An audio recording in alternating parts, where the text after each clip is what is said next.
최근 원달러 환율이 1,500원 선을 위협하면서 많은 분들이 불안해하고 계십니다. 어렵게 모은 내 자산 가치가 흔들리는 것 같다는 느낌 혹시 받지 않으셨나요? 여기서 제가 아주 중요한 질문 하나를 던져보겠습니다. 여러분, 혹시 여러분이 가진 아파트나 주식의 가치를 원화가 아닌 달러로 계산해 보신 적 있으신가요?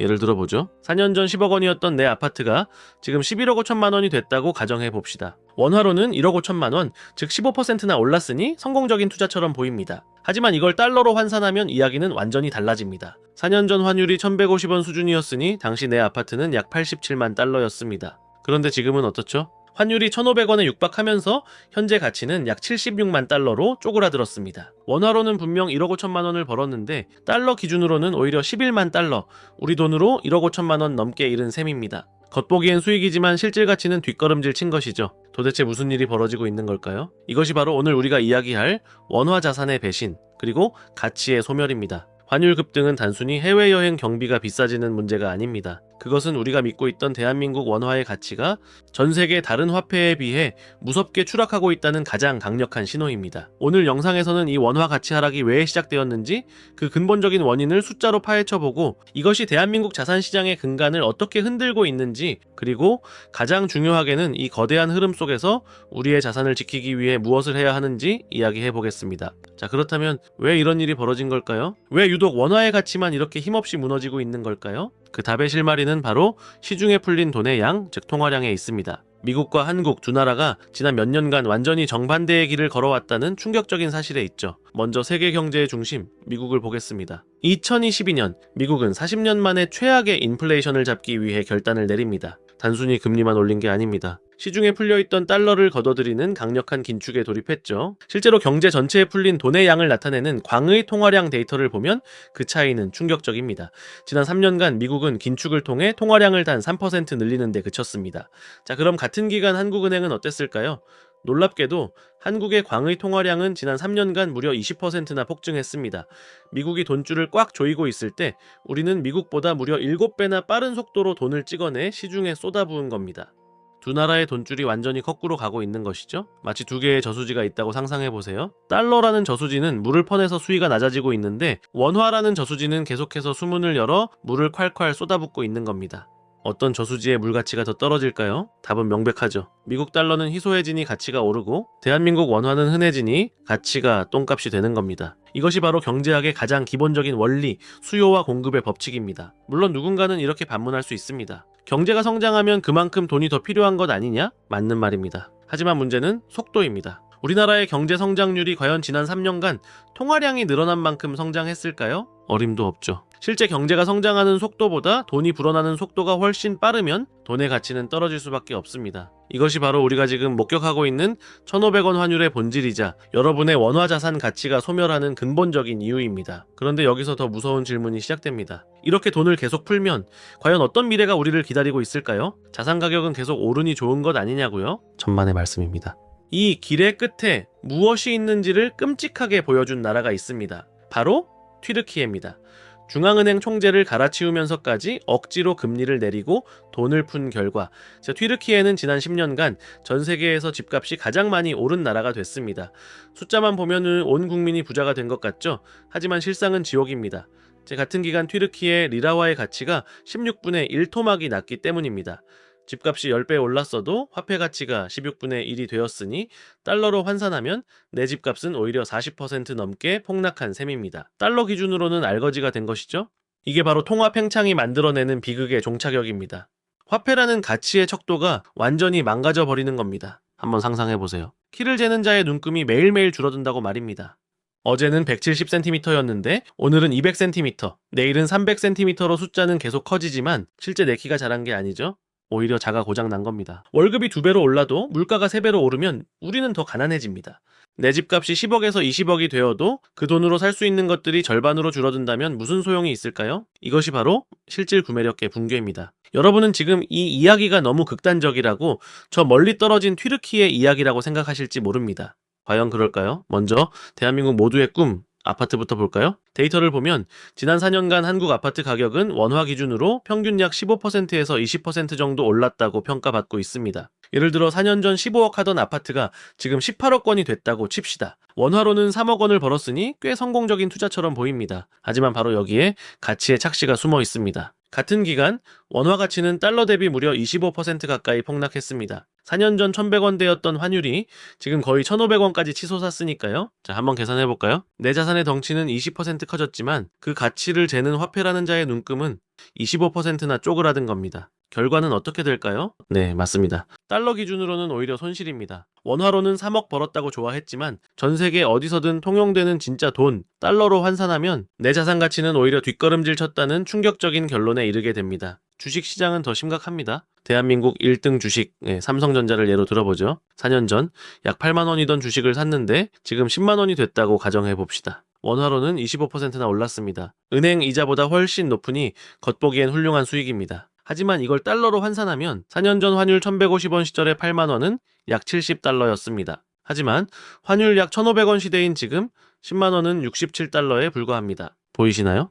주가는 빨간불을 켜며 25%나 올랐는데 내 자산의 진짜 가치인 달러 기준으로는 오히려 돈을 잃었습니다. 환율이 폭등하는 바람에 가만히 앉아서 힘들게 번 수익을 허공에 다 날리고 원금까지 까먹은 셈입니다. 이것이 외국인들이 한국 증시를 떠나는 진짜 이유입니다. 도대체 왜 이런 일이 벌어지는 걸까요? 왜 한국은행이 푼 그 많은 돈은 우리 월급은 올려주지 않고 자산 가격만 기형적으로 부풀려서 이런 착시 현상을 만들어내는 걸까요? 그 이유는 돈이 흐르는 방식, 즉 칸티용 효과에 있습니다. 중앙은행이 돈을 풀면 그 돈은 가장 먼저 대출을 받기 쉬운 부유층과 대기업으로 흘러 들어갑니다. 그들은 그 돈으로 쌀이나 라면을 사지 않습니다. 강남의 아파트를 사고 우량 주식을 삽니다. 한정된 자산에 먼저 돈이 쏠리니 가격은 당연히 치솟을 수밖에 없죠. 이것이 바로 자산 인플레이션의 실체입니다. 결국 돈을 찍어낼수록 자산을 가진 사람은 원화 기준으로는 더 큰 부자가 되는 것처럼 보이고 성실하게 현금만 모은 사람은 자산 가격 폭등과 화폐 가치 하락이라는 이중고를 겪으며 벼락거지가 됩니다. 부익부 빈익빈 현상이 극단적으로 심화되는 구조인 셈이죠. 그런데 여기서 진짜 근본적인 질문이 나옵니다.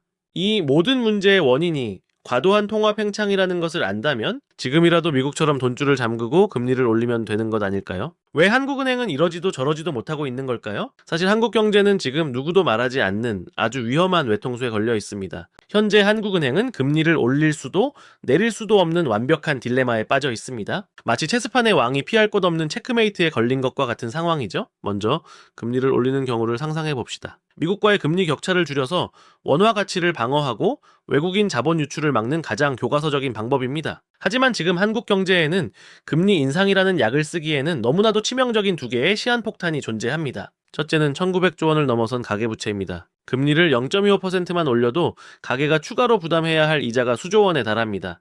이미 이자 갚기도 벅찬 수많은 영끌족과 자영업자들이 무너져 내릴 수 있습니다. 둘째는 바로 190조 원 규모의 부동산 프로젝트 파이낸싱, 즉 PF 부실 문제입니다. 금리가 오르면 건설사들의 자금 조달 비용이 급증하고 이는 곧 연쇄 부도로 이어져 금융 시스템 전체를 뒤흔들 수 있는 뇌관입니다. 금리를 올리는 것은 환율을 잡으려다 경제 전체를 불태우는 것과 같습니다. 그렇다면 반대로 금리를 내리면 어떻게 될까요? 경기를 부양하고 가계와 기업의 이자 부담을 덜어줄 수 있으니 좋은 선택처럼 보입니다. 하지만 이건 더 끔찍한 결과를 초래할 수 있습니다. 더 높은 수익률을 찾아 외국인 투자자들의 자금이 썰물처럼 빠져나갈 겁니다. 그렇게 되면은 원달러 환율은 1,500원, 1,600원을 향해 걷잡을 수 없이 폭등할 수 있습니다. 수입 물가가 치솟아 살인적인 인플레이션이 발생하고 외환 위기의 악몽이 재현될 수도 있습니다. 이게 바로 한국 경제가 처한 딜레마입니다. 왼쪽으로 가면은 1,900조 가계부채라는 절벽이, 오른쪽으로 가면 환율 폭등이라는 화산이 버티고 있는 겁니다. 도대체 왜 우리는 이런 외통수에 몰리게 된 걸까요? 데이터를 보면 이 함정은 상당 부분 과거의 정책 실패에서 비롯됐습니다. 2022년부터 2023년까지 미국이 인플레이션을 잡기 위해 미친 듯이 금리를 올릴 때 한국은행은 부동산 시장과 부채 문제에 발목이 잡혀 금리 인상을 주저했습니다. 세계적인 긴축의 흐름에 동참할 골든타임을 놓쳐버린 겁니다. 그때 충분히 금리를 올려두지 못한 대가가 지금의 정책 여력 소진 상태로 돌아온 셈이죠. 상황이 이렇다 보니 정부가 환율 방어를 위해 기댈 수 있는 카드는 외환 보유고밖에 남지 않았습니다. 현재 우리나라의 외환 보유고는 약 4,280억 달러 수준으로 든든해 보입니다. 하지만 이게 전부 비상시에 즉시 동원할 수 있는 현금 달러일까요? 그렇지가 않습니다. 4천억 달러라는 심리적 마지노선을 깨지 않으려면 당장 환율 방어에 쓸 수 있는 실제 현금은 고작 280억 달러, 우리 돈으로 약 40조 원 정도밖에 남지 않았다는 분석이 지배적입니다. 이 40조 원마저 다 쓰고 나면 더 이상 환율을 막을 방패가 사라지는 절체절명의 상황인 것입니다. 밑빠진 독에 물 붓기식으로 계속 외환 보유고를 소진할 수도 없는 노릇입니다. 결국 중앙은행의 통화정책은 사실상 손발이 꽁꽁 묶여버렸습니다. 이제 사람들의 시선은 정부의 다른 한쪽 주머니, 즉 나라의 곳간인 재정으로 향하고 있습니다. 그런데 만약 경기를 살리기 위해 정부가 돈을 푸는 이 마지막 해결책이 어쩌면 더 큰 재앙의 불씨가 된다면 어떻게 될까요? 자, 중앙은행의 통화정책이 이렇게 옴짝달싹 못하는 상황에 이르자 이제 시장의 모든 시선은 마지막 남은 해결사, 바로 정부의 재정정책으로 쏠리고 있습니다. 경기가 침체될 조짐을 보이자 정부가 수십조, 많게는 100조 원에 달하는 돈을 풀어 민생을 살리겠다는 이야기가 나오고 있죠? 그런데 바로 이 마지막 카드가 어쩌면 판도라의 상자가 될 수도 있다는 사실 알고 계셨나요? 지금 정부의 곳간 사정은 어떨까요? 역대급 세수 펑크, 즉 거쳐야 할 세금도 안 거쳐서 비어있는 상태입니다. 그런데 무슨 돈으로 경기를 부양할까요? 정부가 돈이 어디서 나서 이 막대한 돈을 푸는 걸까요? 세금을 더 걷는 게 아니라면 결국 나라 이름으로 빚을 내는, 즉 적자 국채를 발행해야 합니다. 여기서 아주 위험한 연쇄 반응이 시작됩니다. 바로 경제학에서 말하는 구축 효과입니다. 이걸 아주 쉽게 비유해보죠. 시장에 투자될 수 있는 돈의 총량을 100이라는 파이라고 생각해보세요. 원래 이 파이는 삼성전자 같은 기업들이 신기술에 투자하고 유망한 스타트업들이 사업을 확장하는 데 쓰여야 합니다. 그런데 갑자기 세상에서 가장 안전한 채무자인 대한민국 정부가 나타나서 나한테 돈 빌려주면 안전하게 이자 줄게 라며 100이라는 파이에서 30, 40을 가져가 버리면 어떻게 될까요? 남은 파이는 고작 60, 70뿐입니다. 기업들은 이 쪼그라든 파이를 차지하기 위해 서로 더 높은 이자를 주겠다고 경쟁해야 합니다. 결국 한국은행이 기준금리를 동결하더라도 시중금리는 저절로 올라가 버리는 기현상이 발생합니다. 경기를 살리려고 정부가 푼 돈이 오히려 민간 기업들의 투자 활력을 죽여버리는 역설이 벌어지는 겁니다. 이것이 바로 우리가 마주한 현실입니다. 앞으로 대한민국의 코스피와 부동산 시장의 운명은 두 가지 질문에 대한 답에 달려 있습니다. 첫째, 한국은행은 과연 그동안 풀어온 막대한 통화량을 정상화시킬 의지가 있는가? 둘째, 정부는 재정 건전성이라는 최후의 보루를 지켜낼 것인가? 아니면 빚을 내서 경기를 부양하는 손쉬운 길을 택할 것인가? 결국 통화정책의 실패가 재정정책의 부담으로 넘어온 지금 우리는 재정이라는 최후의 보루마저 무너지는 시대를 맞이할 수도 있습니다. 앞으로 여러분이 자산시장을 바라볼 때 단순히 금리 뉴스에만 일희일비할 것이 아니라 정부가 발행하는 국채의 규모가 얼마나 늘어나는지 반드시 함께 감시하셔야 합니다. 그 국채 발행량이 곧 여러분의 대출 금리를 밀어 올리고 화폐 가치를 떨어뜨리는 진짜 신호가 될 것이기 때문입니다.